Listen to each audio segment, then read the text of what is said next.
मैं गेहूँ हूँ। मैं गेहूँ हूँ, दिन रात धूप में खड़ा रहता हूँ, हरे से पीला पड़ जाता हूँ, तब जाकर कहीं पनपता और पकता हूँ। मैं गेहूँ हूँ, दिन रात धूप में खड़ा रहता हूँ, हरे से पीला पड़ जाता हूँ, तब जाकर कहीं पनपता और पकता हूँ। पर जब मैं पूरी तरह खुलकर खिलकर पूरे यौवन के साथ चमकता, महकता और संवरता हूँ, तब मैं बलात्कार का शिकार होता हूँ, वो भी उनके हाथों जो मुझे उगाते, पालते और पोसते हैं। आप सबने गेहूं की बाली देखी होगी, वो गोल्डन रंग की होती है, बंधी होती है। तो वो चित्र देखिएगा, उनके हाथों जो मुझे उगाते, पालते और पोसते हैं।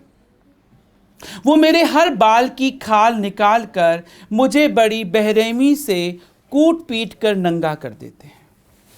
वो मेरे हर बाल की खाल निकाल कर बड़ी बेरहमी से कूट पीट कर नंगा कर देते हैं। मुझे मेरे ही साथियों से अलग कर देते हैं, क्योंकि बंधा होता है ना, ग्रुप में होता है।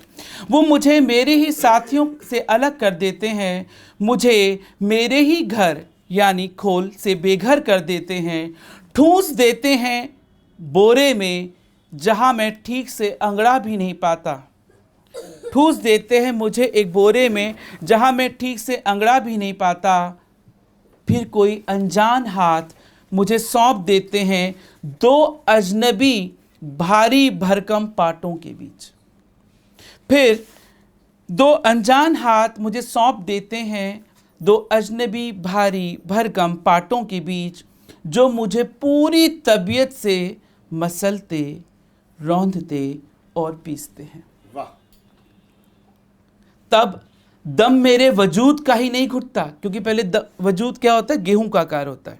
तो तब दम मेरे वजूद का ही नहीं घुटता, बल्कि मेरी पहचान भी चूर चूर हो जाती है। मैं ठगा सा, निहत्ता, बेबस और लाचार नए रूप और नए रंग में ढल जाता हूँ। राख राख होकर गेहूं से आटा हो जाता हूँ।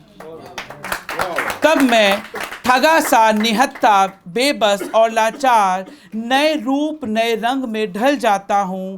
राख राख होकर गेहूं से आटा हो जाता हूँ। पर मेरे दर्द की ये दास्तां यही विराम नहीं लेती। पर मेरे दर्द की ये दास्तां यही विराम नहीं लेती। एक नए पड़ाव और पायदान पर आ खड़ी होती है, जहां मुझे पानी में डुबोकर बुरी तरह मीड़ा और गूंथा जाता है। जहां मुझे पानी में डुबोकर बुरी तरह मीड़ा और गूंथा जाता है कि तभी मैं अधमरा हो जाता हूं, कि तभी मैं खुद को दो हथेलियों के बीच पाता हूं। बड़ी बुरी तरह मीड़ा और गूंथा जाता है, मैं अधमरा हो ही रहा होता हूं कि तभी मैं खुद को कभी दो हथेलियों के बीच घूमता हुआ तो कभी चकले बेलन के बीच पिटता हुआ पाता हूं, और छोड़ दिया जाता हूं सिकने के लिए जलते तपते तवे पर। और छोड़ दिया जाता हूं सिकने के लिए जलते तपते तवे पर। जिस तरह दिया चुकने से पहले अपनी लौ उचकाता है, उसी तरह मैं तवे पर मिटने से पहले आखिरी बार सांस लेकर फूलता हूं और रोटी बन जाता हूं। जिस तरह दिया चुकने से पहले अपनी लौ को उचकाता है, उसी तरह मैं तवे पर मिटने से पहले एक आखिरी बार सांस लेकर फूलता हूं, रोटी बन जाता हूं। आखिरी दृश्य देखिए। पर ये सांस भी मेरी आखिरी नहीं होती।